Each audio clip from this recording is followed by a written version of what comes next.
Poor Things is probably the weirdest movie you're gonna watch this year. This is Bella. Bella, this is Mr. McCandles. Hello, Bella. Like I said, Poor Things is a weird one. It's not all that surprising considering that the director here is Yorgos Lanthimos, who is known for his satirical, his dark, his weird, his funny films. I personally am a huge fan of Lanthimos. I've watched every one of his films and he's never really disappointed.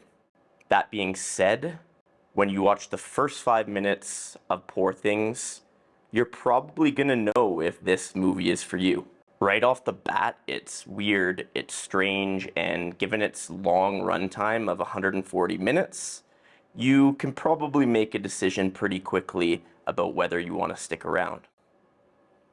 If you do, you're in for a journey. This film has an amazing cast, of course, most notably Emma Stone as the lead, but it also stars great actors like Ramy, Youssef, Mark Ruffalo, and the legendary Willem Dafoe.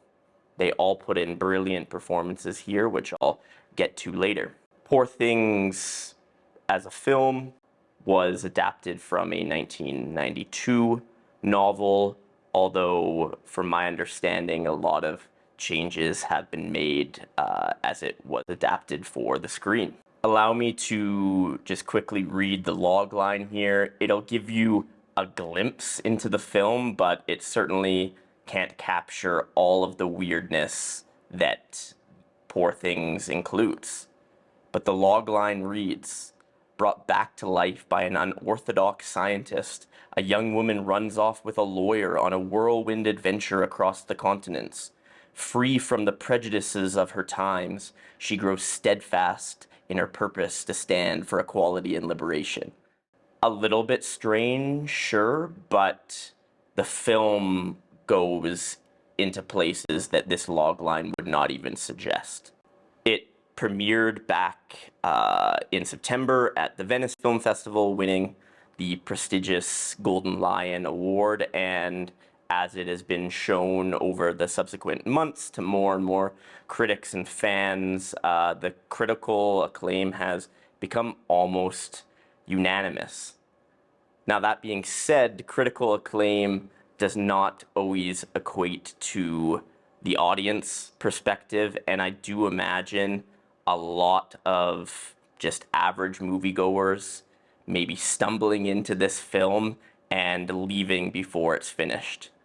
You need to go into it with an expectation that you're going on a strange odyssey, and you need to be willing to accept the twists and turns that will come your way. The screenplay here was written by Tony McNamara, who co-wrote the screenplay for The Favorite with Yorgos Lanthimos, and it is unbelievable.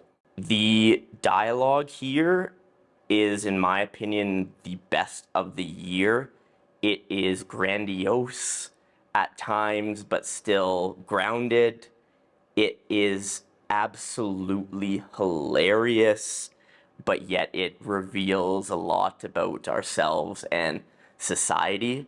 McNamara has created these lines that seamlessly integrate very complex Victorian language with very punchy modern lines thrown in. There's never a moment where I find the dialogue to be overly cheesy or forced, and given the crazy directions that it goes, that's quite a testament to McNamara's writing here. The cinematography is equally, if not more, noteworthy. The cinematographer here is Robbie Ryan, who worked with Yorgos on The Favorite and has also served as director of photography on some of my favorite films in recent years, including Come On, Come On, and also Marriage Story. What he does here of course, in tandem with Yorgos's direction, is bold. They take so many risks, from lighting to color to the lenses that they use. And for me, it did all work out in the end. They incorporated extremely wide lenses, including fisheye lenses, 4mm lenses. And what we get as a result here is essentially this world, these scenes unfolding and almost wrapping around the camera. There is distortion often with the lenses that are chosen. There's some vignetting in the corners. It seems almost fantastical, which of course is the intention. It should be noted that there is a tremendous amount of skill and planning involved in executing these shots on these types of lenses. Because it is so wide and so vast, it becomes very difficult to hide equipment that you would normally have on set in some tighter shots. And given that Lanthimos does not use shot lists, and the actual execution of these scenes was to an extent developed on the fly with Robbie Ryan, is beyond impressive. They also used and incorporated a lot of zoom lenses here, sometimes subtly and sometimes very obviously for dramatic or comedic effect. And even if you can't get behind the quirkiness, the weirdness of the film, it is pretty undeniable that this is a magical aesthetic, and it's quite beautiful. The music here also serves to prop up the film. It comes from Fendrix, who Yorgos kind of stumbled upon. Fendrix graduated with a degree in classical music from Cambridge University, but then he went on to create what he called, in his own words, bad pop music. And he and Lanthimos kind of bonded over their shared ability and desire to subvert expectations of viewers and listeners. And this was actually his first time composing a score for a film, but Lanthimos trusted him with the vision, and it was executed quite well.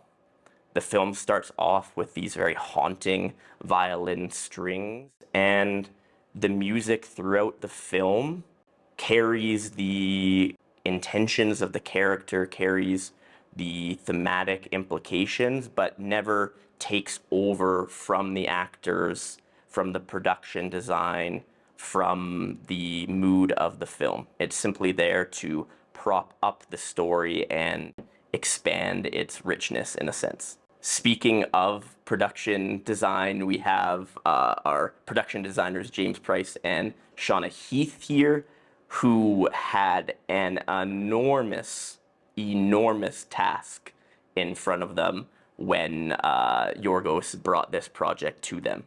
We are transported to these magical realms. There's kind of a Alice in Wonderland feeling as Emma Stone's character discovers the world for the first time. So the production design is meant to kind of showcase Emma Stone's imagination, her discovery, her fantastic view of the world.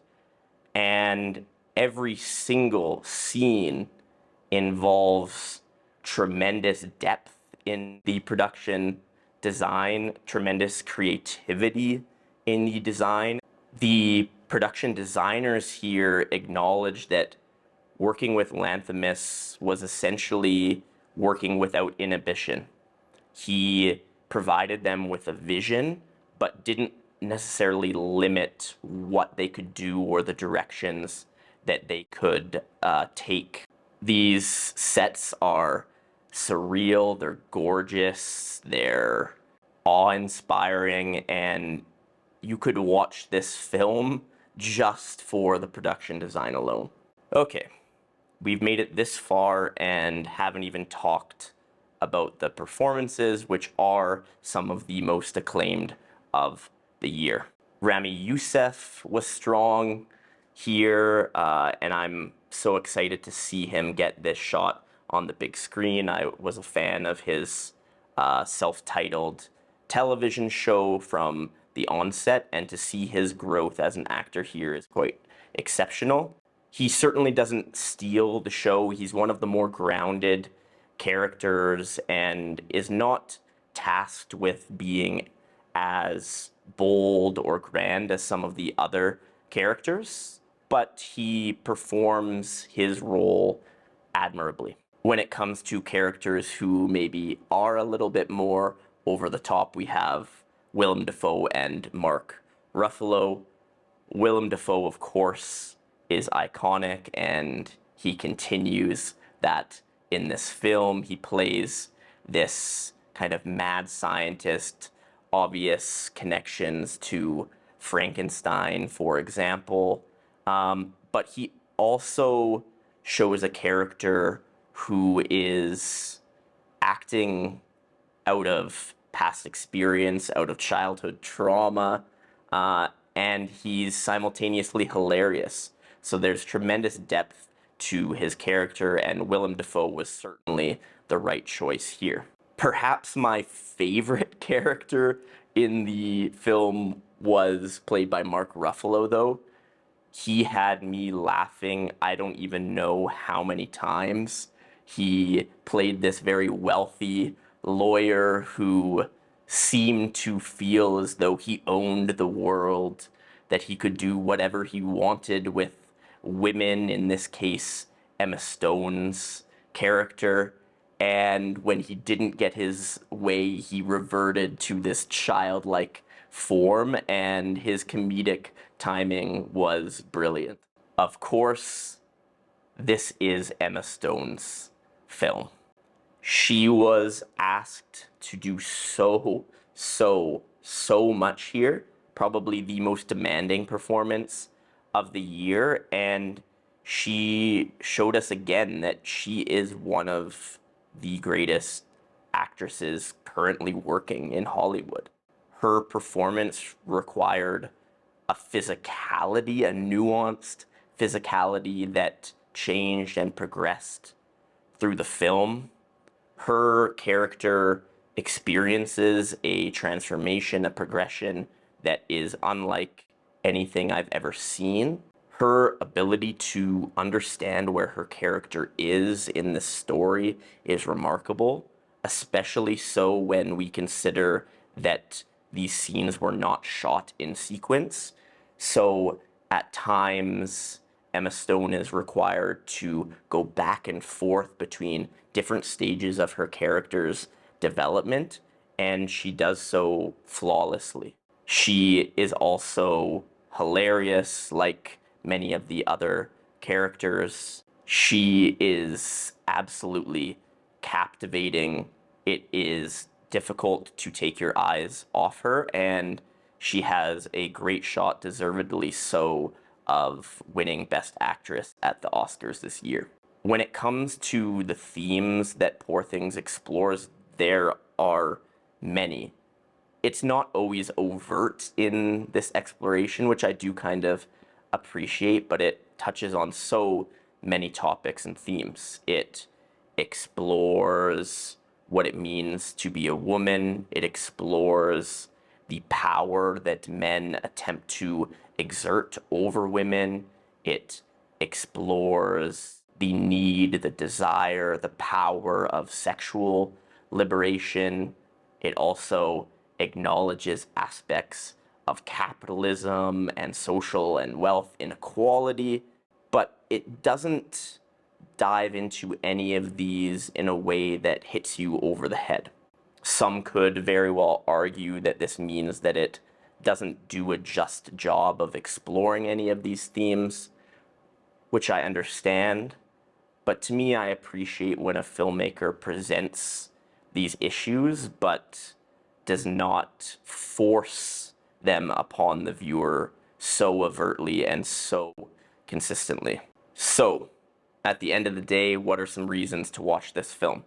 Obviously, Emma Stone is unbelievably brilliant. She is able to portray a woman who takes control of her sexuality, who is hilarious, who is powerful in these nuanced ways, and there was such a physicality required of her that makes this performance demanding and all the more impressive at the end of the day. Of course, the production design is beautiful. The score props up the film. The dialogue is beyond hilarious. And it is truly one of the most unique films that you'll watch this year or perhaps ever. Why you might not want to watch this film, its runtime is going to be too long for some. I even found that it probably could be tightened a little bit. I wouldn't want to take too much out here, and I don't think that it's overly bloated, but it does run a little bit long. Of course, it is a quote-unquote woke film, as some folks online have pointed out, right? It examines sexual liberation, feminism, male control and dominance. And so if you're not into that, well, then I guess you can give it a pass. It's crazy to say because December has just been giving us so many amazing films, but I would give Poor Things by Yorgos Lanthimos 4.5 stars out of 5. If you made it this far, I do really appreciate you watching. Feel free to do the like thing, do the comment thing, do the subscribe thing, and hopefully watch the next one I put out. Cheers.